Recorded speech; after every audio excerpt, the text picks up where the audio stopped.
Hey guys, Joe here, and today we are going to be doing a video on some tech. It's actually something that I want to kind of get back into. I kind of strayed away from it with the guns and the cars and all that good stuff, but I'm going to kind of get a little bit more back into that, as well as save up so that I can do some of the other videos that I wanted to do. Some of my more popular videos have been overclocking and testing older hardware to see how it's holding up today, and that is going to be one that we're doing.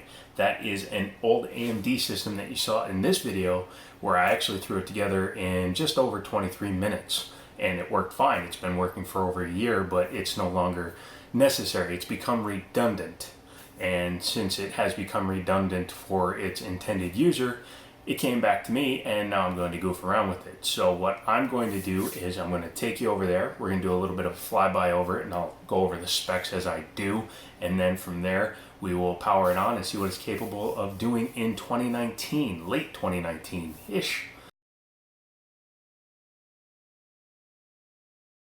Taking a look inside of it, yeah, the cables are pretty bleh, but we can get over that. Let's talk about the processor in this thing. That is an AMD A10-7860k. It's a Kaveri-based CPU. It runs at 3.2 gigahertz stock and boosts to 3.6.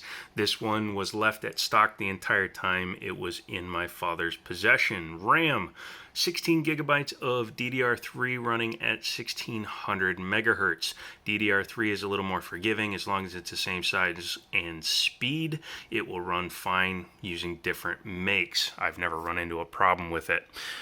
For the power supply, that is a Cooler Master 500 watt power supply. It came out of an old AMD Phenom system that I got from a friend of mine, and that power supply has worked for 4 years with no problems. It was a little dusty. I cleaned it off, but there's no dust inside of it to speak of because there is a filter on the bottom of the case. The case is an old Cooler Master 3.1, so it's a mini ATX case. Correct me in the comments if I have that wrong, but it works fine. It fit the system fine. My father wanted a smaller case to put this next to a television, and that's what it did for a year. It did have a GT 1030 in it. He's using that in another computer, so I don't care about that. Hard drives, it did have a PNY SSD. I swapped it out for my OCZ Triton SSD because that has my current copy of Windows 10 with my Steam main installation. And then that spinning hard drive is the Steam library that I use for testing. I need to update it and add more. I did take out a 1 terabyte 7200 RPM spinning drive. So I actually went down in capacity, but for testing purposes, it will be sufficient. Airflow was never really that big an issue. It didn't even have a rear fan. I threw that rear fan in there just because I wanted to. So that's fun. But overall, the system has worked well, but I want to see whether or not it's usable as a gaming system in 2019. So the next thing to do is to go ahead and power it on, and then I will give you some of the results that she produced, as well as a final conclusion. So buckle up for that. I'm going to actually do some capturing, and then I'll overlay highs and lows so that you can see them. So I ran the system both at stock and at 4 gigahertz. 4 gigahertz for some reason is the most this chip will take. Maybe the chip was damaged from the past, or maybe it just can't handle an overclock. I've had 7870s that can take a much better overclock than this thing could. But in Cinebench, the A10-7860k stock returned a score of 282 points. Overclocked to 4 gigahertz, it returned a score of 311. That is an increase of 29, which is a 10% increase from just a mild overclock, just using the ratio.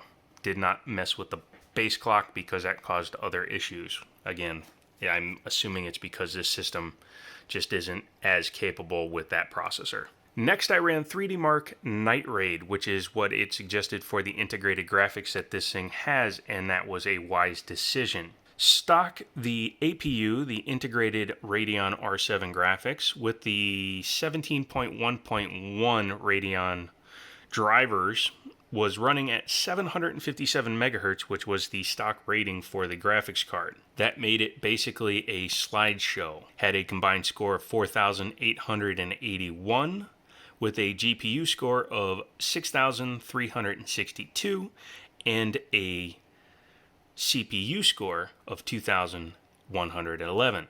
Overclocked, we did see an improvement of almost 430 points. It went from 4881 to 5311. The graphics score went from 6362 to 6636, so that was a little bit less. That was more of a 5% increase. The CPU went from 2111 to 2492. That was 382 points, so that was well over 10%. Next is GTA 5. The way I tested GTA 5 was I did 3 runs of the benchmark. Using fraps, it wasn't working correctly because in between scenes it would shoot the FPS up to 250.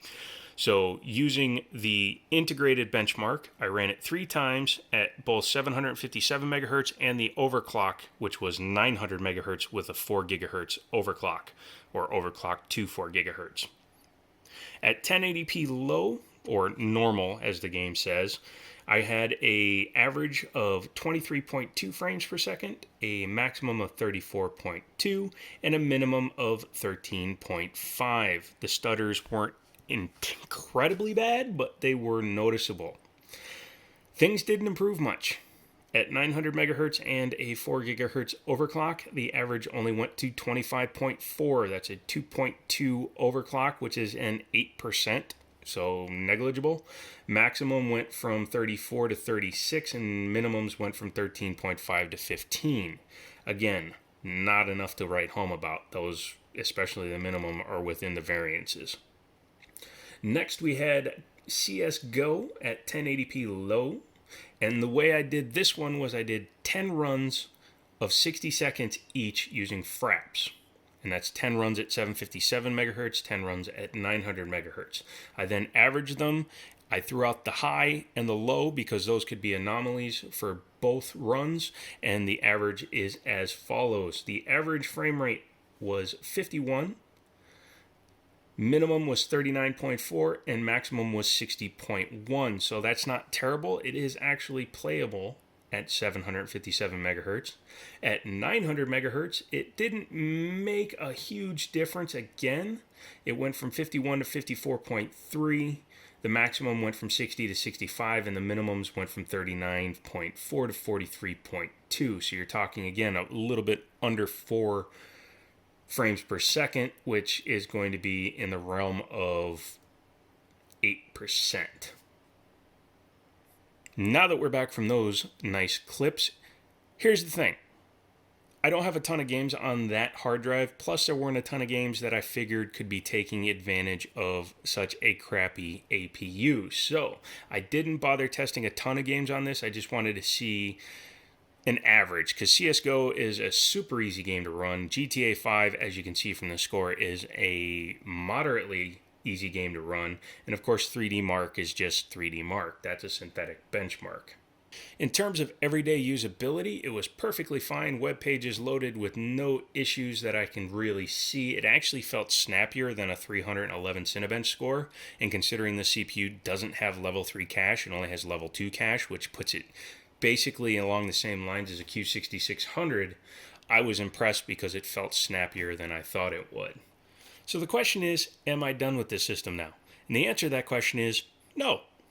Number one, it can make a good test rig for lower end hardware. Number two, I think it has a lot of potential left in it. It needs a few things changed. That power supply, for one, it's fine. It just doesn't have enough connectors on it. Needs possibly a different RAM setup. Maybe a couple of 8 gig sticks, maybe less RAM. I don't know. We'll figure that out. Definitely needs discrete graphics and needs more games on the hard drives. So I'm going to get to work on that. If you like this kind of video, give me a thumbs up. Don't forget to subscribe, like down below, use my affiliate links. As I've said in previous videos, and you saw from the last week and a half or two of videos, I've slowed down production because I'm trying to heal both mentally and physically, as well as stop myself from doing stupid things just to make videos. It doesn't make any sense. I'm not actually a YouTuber. So, I'm working on a lot of tech and Fallout videos and things of that nature. I am preparing for a couple of gun videos, and I'll get those going. I want to know what you guys think, what you guys are here for. Let me know in the comments. Don't forget to become a member of the Jiminy Show community. You can also become a Patreon. I'm just throwing another finger out there. And, as always, I'll talk to you later.